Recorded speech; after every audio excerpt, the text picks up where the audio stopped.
എന്തൊരു ചിത്രശലഭമാണ് നിങ്ങൾ കാണുന്നത്.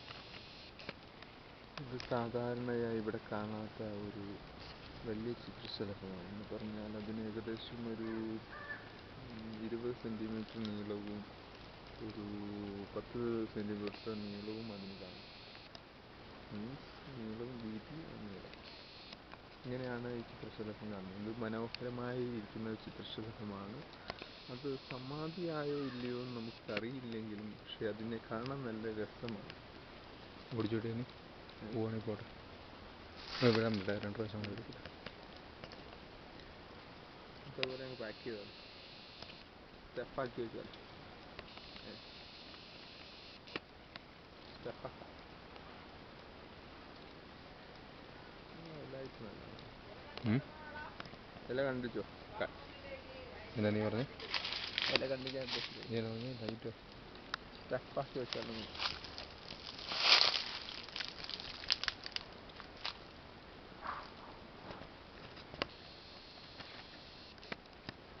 കുഞ്ഞുങ്ങൾ എവിടെയെങ്കിലും ഉണ്ടോ? ഇത് പോസ് ചെയ്തിട്ട് വീണ്ടും എടുക്കാൻ പറ്റത്തില്ല. എടുക്കാൻ പറ്റില്ല. വീഡിയോ കണ്ടിന്യൂ ചെയ്യാൻ പറ്റും.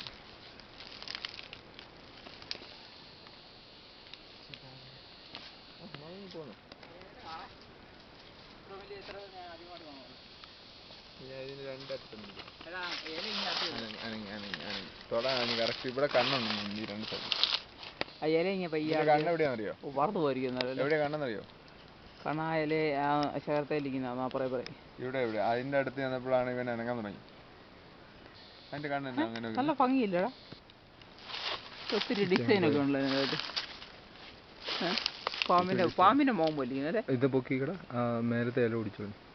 അല്ലടാ പാമ്പിന്റെ മോഹം വലിക്കുന്ന അതിന്റെ ആ ഇവിടെ 2 വശവും ഇല്ലേ? പാമ്പിന്റെ നാക്ക് മൂടം പോലെ തോന്നല. അങ്ങനെ നോക്കുമ്പോ അങ്ങനെ ഓർക്കുമ്പോ അങ്ങനെ ഇരിക്കും.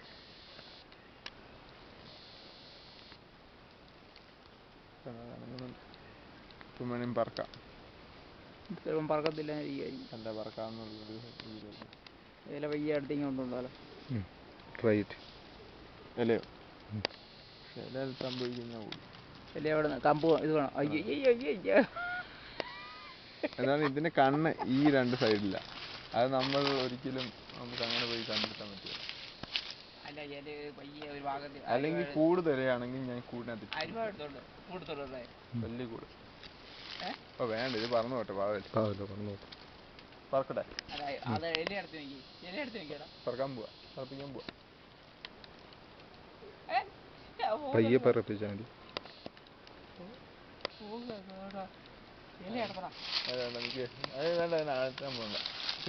ഇത് രസമാണ്. വീഡിയോ എടുത്താൽ മതി.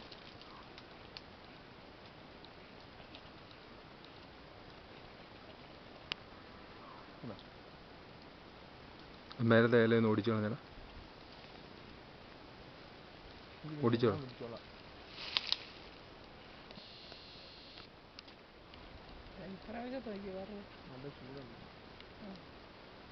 ചിലപ്പോൾ അതിന് പോകത്തില്ല. എൻ്റെ ജീവിതം തീർന്നായിരിക്കും. ഇത്ര കാലം കൊണ്ട് പോകത്തില്ലായിരിക്കും. മഞ്ഞോട്ടിരിക്കുകയാണ് രാവിലെ. വിടുവാണോ? അവിടെ ഇരിക്കട്ടെ, പോകണ്ട.